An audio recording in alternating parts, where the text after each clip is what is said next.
Imagine you're a cop and you're working undercover with the mob. Wow, wait until you hear this fantastic story next.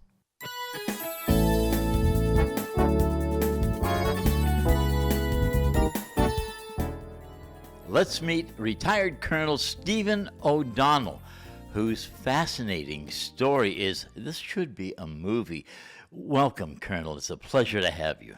What inspired you to pursue a career in law enforcement? It's a great question. I will tell you in brief, which would lead to a greater conversation. When I was a younger high school kid, I saw a Rhode Island state trooper. And in the city, you don't really see state troopers. And I saw him in Narragansett, and it would look like he was 10 feet tall, sharp. State police have Stetsons, polished, sharp uniforms, boots, breeches, and just this guy. Everything shining. Yeah, he just looked like something different, and that's no impact on any other police department. But when I saw him, it looked different. I grew up in Providence. I saw Providence policemen all the time in a different light. I never interacted with a state trooper ever. You see them on TV, but I saw one. But something inspired you. It did, and I just... What was that? Just the way he looked, and he looked like the most squared away person that you want to aspire to be. And I always say that with the Rhode Island State Police uniform, it inspires confidence. And so I pursued it. Candidly, I applied 3 times. The third time I didn't get in the first 2 times. Why? I don't know, but I applied when I was 20. Probably didn't deserve to get in. I'm still young. I'm in college. Didn't get picked. Then 1996, 86, 80 I tried, 86 I tried. 86 I thought I was a good candidate. I was a former correctional officer. I was a local policeman at the time. I was a head coach at Providence College men's lacrosse. So I had some background. Didn't get picked. And, the troopers I end up meeting as a local policeman now, they said, "You're never going to get picked." I'm like, "Why?" And they said, "You're too short." So to the listeners, I'm 5'8". And so it was like an unwritten thing out there when, in the 80s that, unless you're 6 feet tall. Remember I told you about that big trooper I met? Yes. He could have been 5'8" for all I know, but he looked like he was 7 feet tall. So, next class I applied for and I got accepted. And to me, the day that you got accepted, it was like, I think I must have ran 10 miles. I was so excited because that's what I wanted to do, because I wanted to be part of something that looked like that. And what was your rank going in? You have no rank. You're a student trooper. Student trooper. In the state Stephen O'Donnell. And I was one of 35 that had to show up at State Police Training Academy. You remember the date? It was September early of 1986. I graduated early January of 87. But I remember walking in the first day, and the first day is like a nightmare. It's designed to weed you out.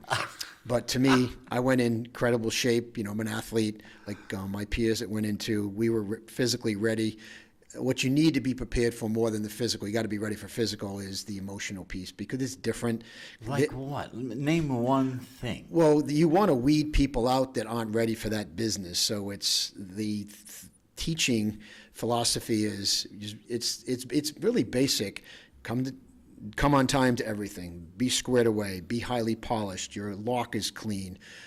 You had details at the academy. They have classes where you're teaching you criminal law. There's fighting classes. There's boxing classes. There's physical training. All of this is saying obey. Obey. Yes, and it's all designed to. I'm trying to use the words because they're not proper language that they would teach you, but it's really keeping your head and butt wired together. That was still to this day, I remember people talking about that, just paying attention to detail because it may save your life or someone else's. So the little things you do in a training academy, at the time you think they're innocuous, like, what are we doing that for? But it's like coaching.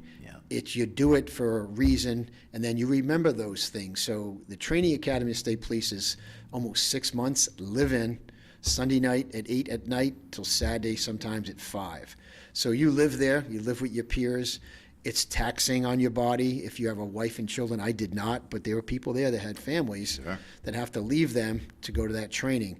But to me, the most important part of state police infrastructure is that training academy, because it teaches you how to be a state trooper, how to act, and then the culture of it is, I think I talked to you about wise guys, how they perceive those troopers. So when you see a state trooper on the road, you know that they're squared away. You know that they're impressive looking in their uniforms, no matter if they're my height or they're taller. So to me, I wanted to be part of that, something that was different. I was, again, a local police officer.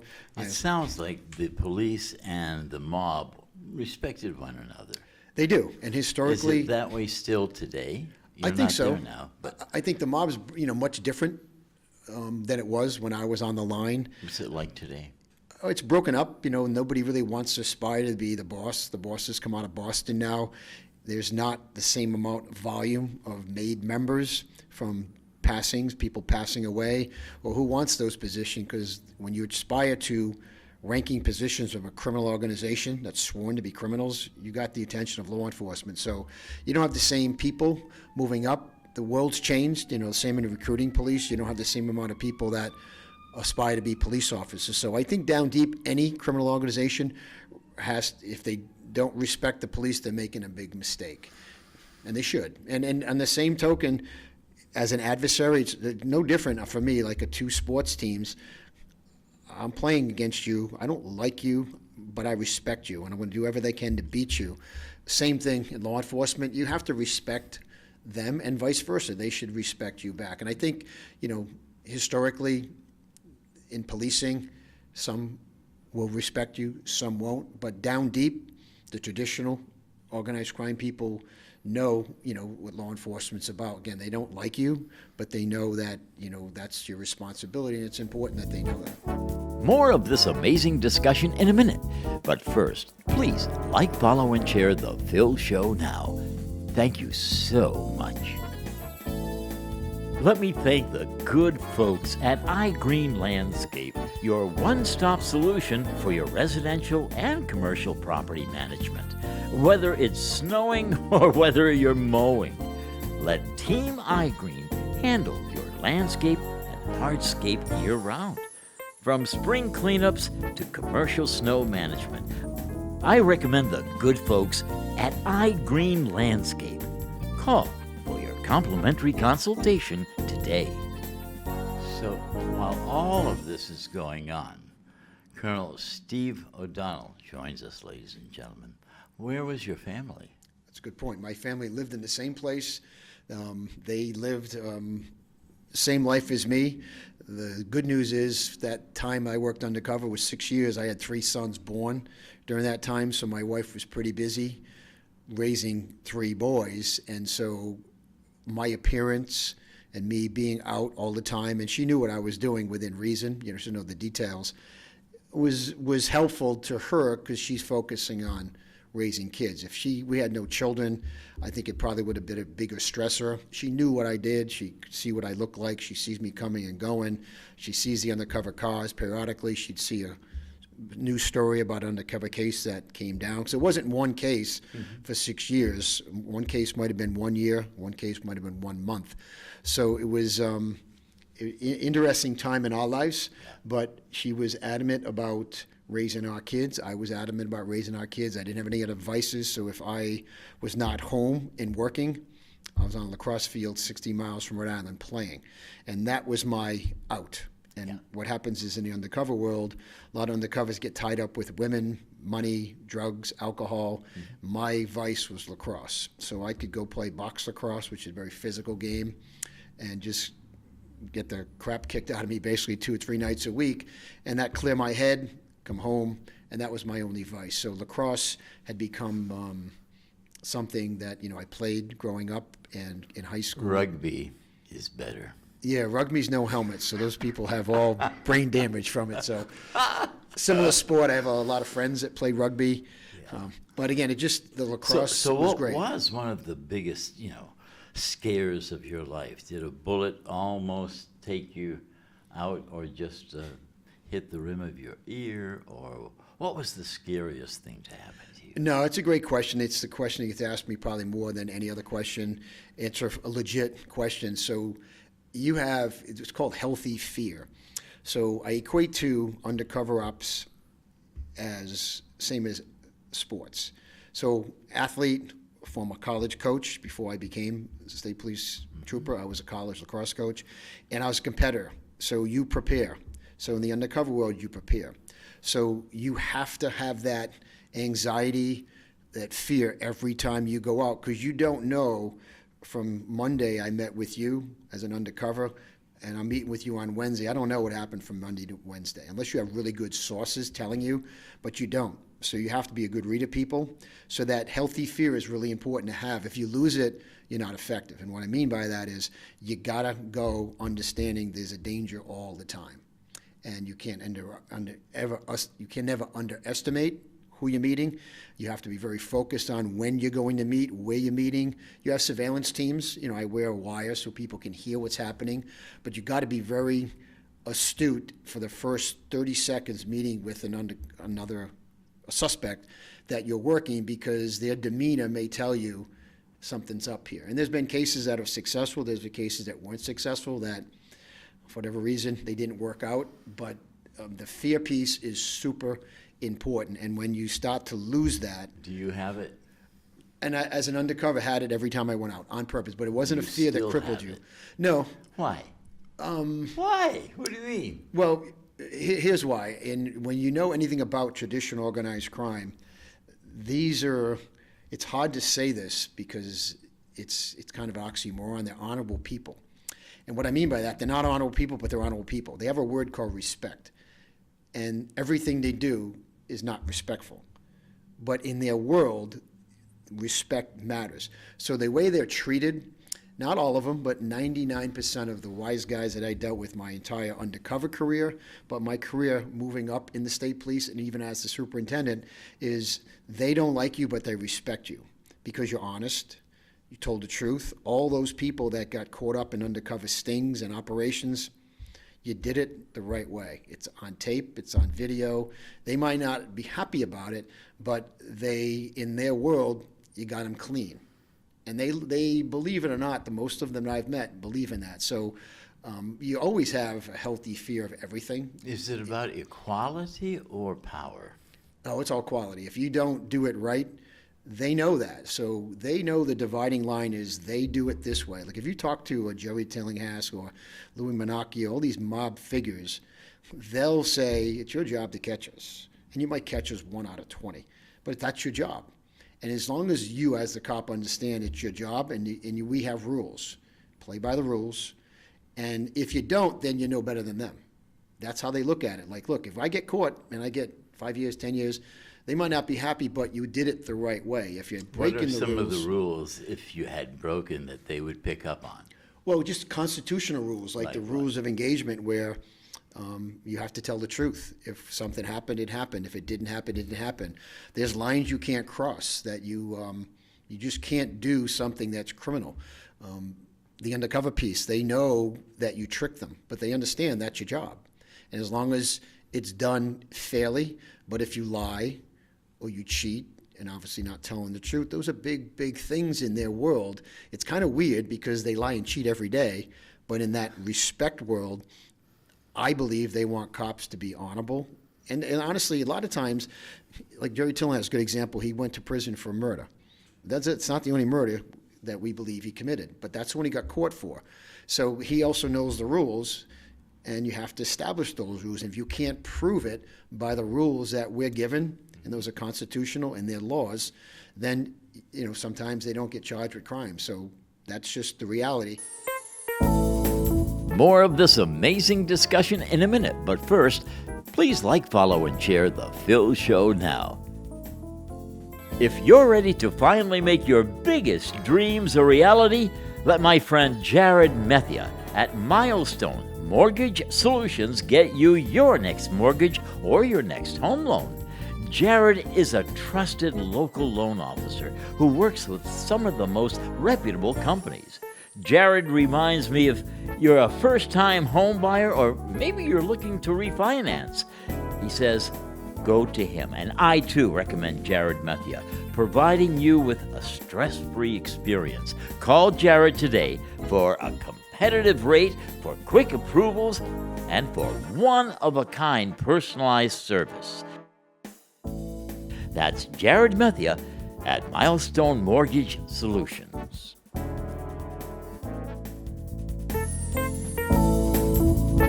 You can now watch The Phil Show whenever you'd like. Like, follow, and share The Phil Show now. And catch us wherever you catch your favorite podcasts.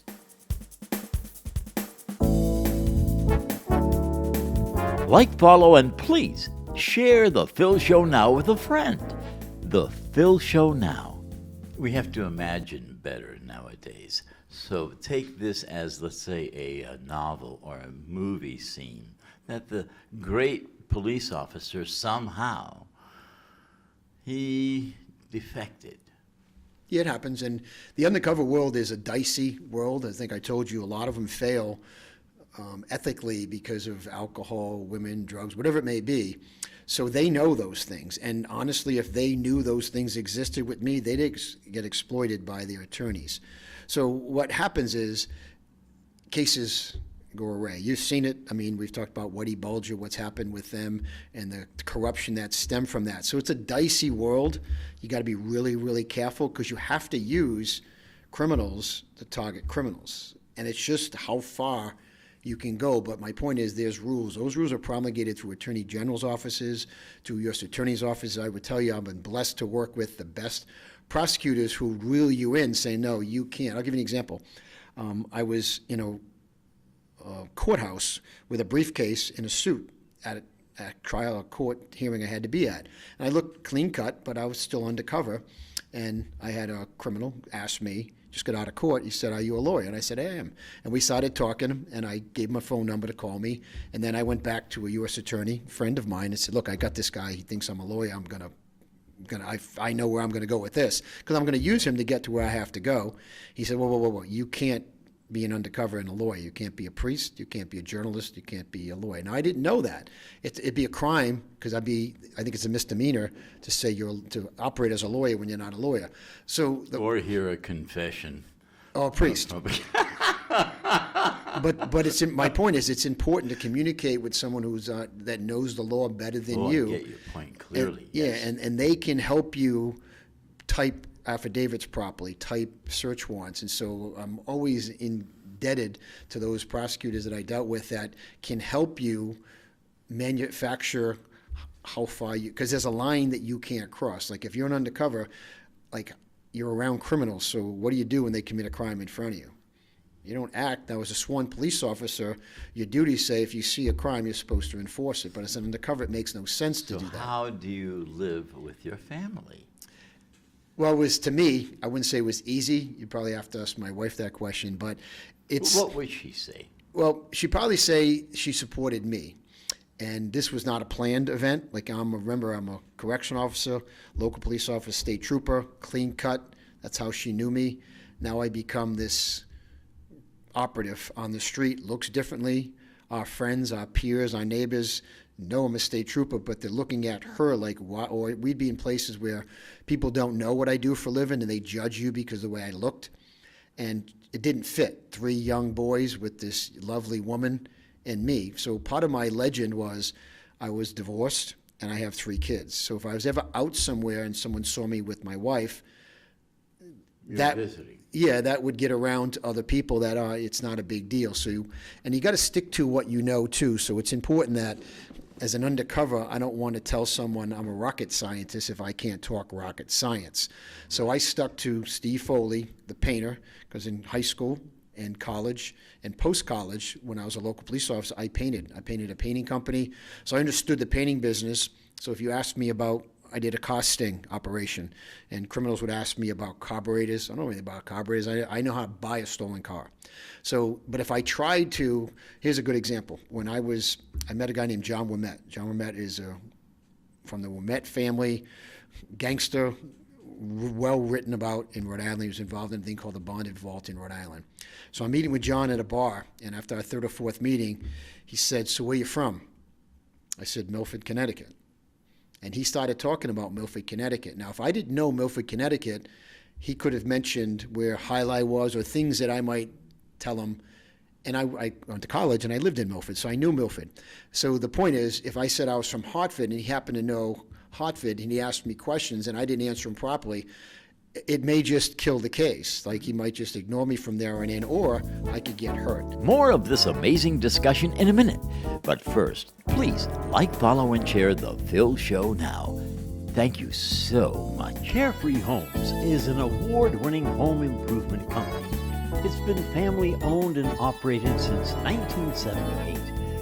For over 46 years of business and thousands of satisfied customers, this company is A+ rated. It's an accredited member of the Better Business Bureau. And listen to this, no payments until the project is completed. How's that? Financing options are available for roofing, siding, windows, doors, decks, you name it. CarefreeHomesCompany.com. Call for a free quote.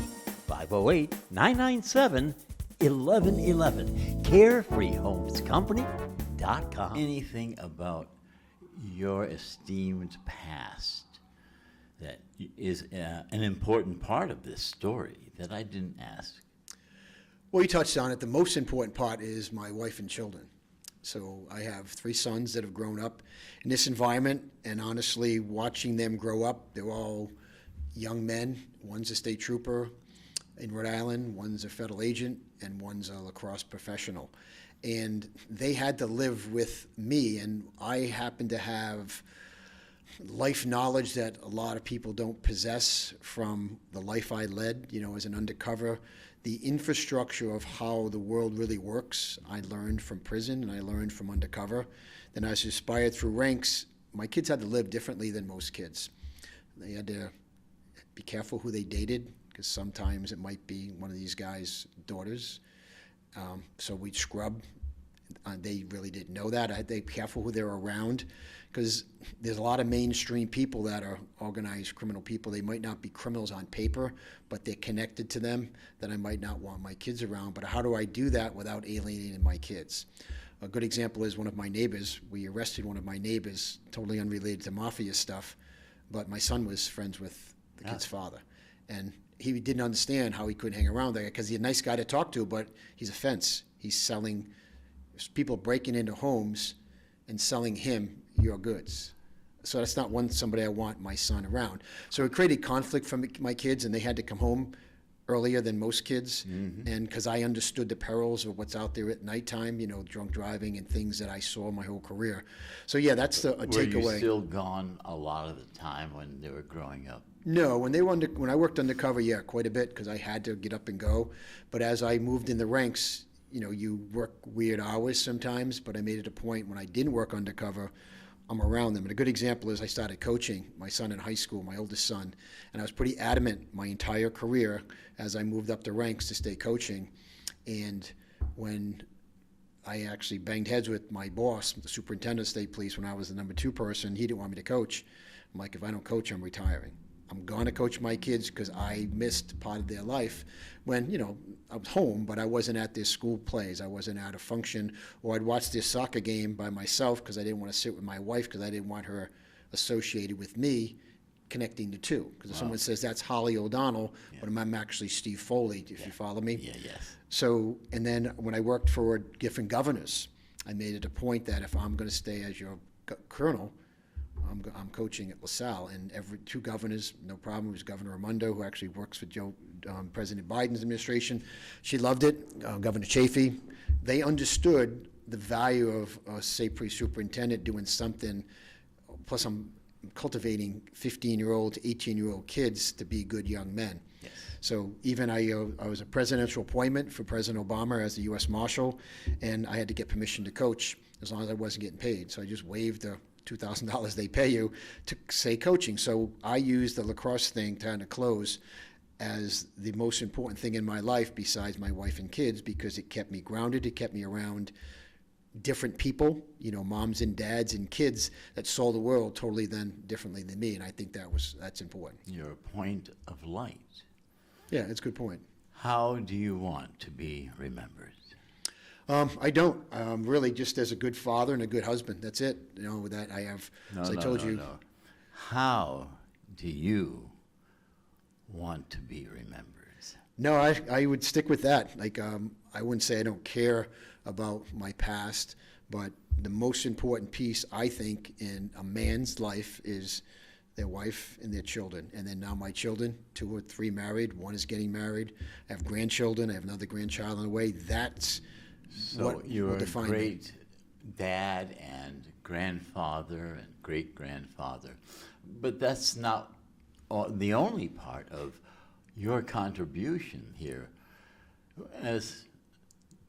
Have you ever thought of your life as a total contribution? Every one of those circles is a caring, a helping entity. So you've been a caregiver or somebody who is concerned about upholding justice all of your life. Pretty much. I think, to your point, thanks for dragging it out of me. But no, I think, like I said, as a parent, you want to be that person, good parent, good grandparent. But yeah, if you as a professional, if you have made a difference somewhere in law enforcement, and that may be a state trooper, a local policeman that aspires to your leadership, or it may be a career criminal who stopped being a career criminal. And I can tell you a lot of people that I've talked to, they were on that track doing the wrong stuff that I've met, and you've done favors for them or helped them in some capacity, and they forever remember that. So those are the things I remember. And if I can cultivate a 4th grade boy, because I coach boys lacrosse right through high school, and watch those kids go to high school, then watch them go to college. While we were talking, I get a text from one of the kids I coach, Dad, about how he's thriving in his school. Those things really matter to people, because coaches, like teachers, don't get thanked enough. It's rare. But down deep, those are the things you can remember. But at the end of the day, as you get older, the most important thing that matters, you probably know, is your family, whatever you got that's left. Because, you have a lot of people around you that, you have a few close friends and a family. Those are the things that matter the most, in my opinion. What an honor. Thank you. Same. And by the way, I should mention, too, I'm sitting in front of a legend up here in New Bedford that's been at this game for decades. That is, I'm much appreciated to sit in front of you. And let me say thank you, Stephen O'Donnell, for being willing to open up and to allow us to get to know who you are. And that is the part of the honor that I'm most grateful for.